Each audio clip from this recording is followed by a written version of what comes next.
स्वर्णपुर का भव्य महल संगीत और हंसी से गूंजता था, लेकिन राजकुमारी अनन्या के दिल में हमेशा एक अधूरी तलाश थी। उसकी माँ रानी माधवी अक्सर उसे एक जादुई दर्पण की कहानी सुनाती थी, जिसमें अनंत शक्तियां थीं। एक रात अनन्या को सपना आया। एक रहस्यमयी आवाज ने उसे पुकारा, अगर अपने राज्य और परिवार को बचाना है तो मुझे ढूंढो। अगली सुबह अनन्या ने राजा वीरेंद्र से अपनी यात्रा की अनुमति मांगी। राजा ने चिंता जताई, लेकिन अनन्या के हौसले को देखकर उसे जाने दिया। घोड़े पर सवार अनन्या अपने वफादार रक्षक अर्जुन और प्यारे तोते मिन्नी के साथ अनजान सफर पर निकल पड़ी। घना जंगल, जहां पेड़ भी फुसफुसाकर बातें करते थे, अनन्या का पहला पड़ाव था। वहां उसकी मुलाकात एक वृद्ध साधु से हुई, जिसने चेतावनी दी, आगे का रास्ता कठिन है, लेकिन तुम्हारा दिल मजबूत है। साधु ने उसे एक जादुई ताबीज दिया, जो उसे कठिन समय में बचाएगा। जादूगर कालसुर ने अनन्या की खोज के बारे में जान लिया था। उसने अपने चमगादड़ों को अनन्या की जासूसी के लिए भेजा।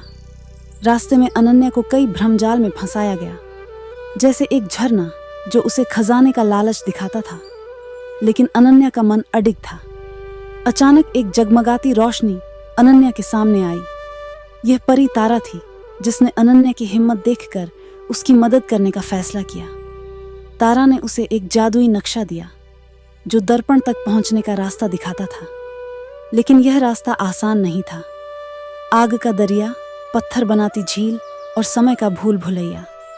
अनन्या और अर्जुन आग के दरिये के पास पहुंचे। तारा ने अपनी जादुई छड़ी से एक पुल बनाया, लेकिन कालसुर ने पुल तोड़ने की कोशिश की। अनन्या ने हिम्मत नहीं हारी और अर्जुन की मदद से सुरक्षित पार हो गई। यह भूल भुलैया हर पल बदलती थी। अनन्या को अपनी समझ और दिल से सही रास्ता चुनना था। अचानक मिन्नी बोली, जहां दिल का इशारा हो वही सही रास्ता है। अनन्या ने अपने माता पिता और राज्य के बारे में सोचा और उसे सही रास्ता मिल गया। आखिरकार अनन्या गुफा में पहुंची, जहां जादुई दर्पण था, लेकिन कालसुर भी वहां आ गया। उसने अनन्या को धोखा देने की कोशिश की, लेकिन दर्पण ने उसकी असली आत्मा दिखा दी।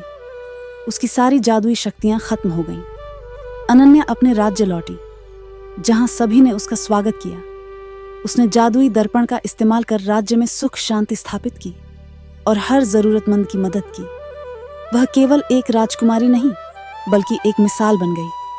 राजकुमारी अनन्या की कहानी हर जगह फैल गई। उसने सिखाया कि सच्ची शक्ति साहस, सच्चाई और करुणा में होती है। अगर आपको हमारी रोमांचक कहानी पसंद आई हो तो वीडियो को लाइक करें, शेयर करें और फेरी सिम्फनी चैनल को सब्सक्राइब करें, ताकि और भी जादुई कहानियां आपके पास आएं।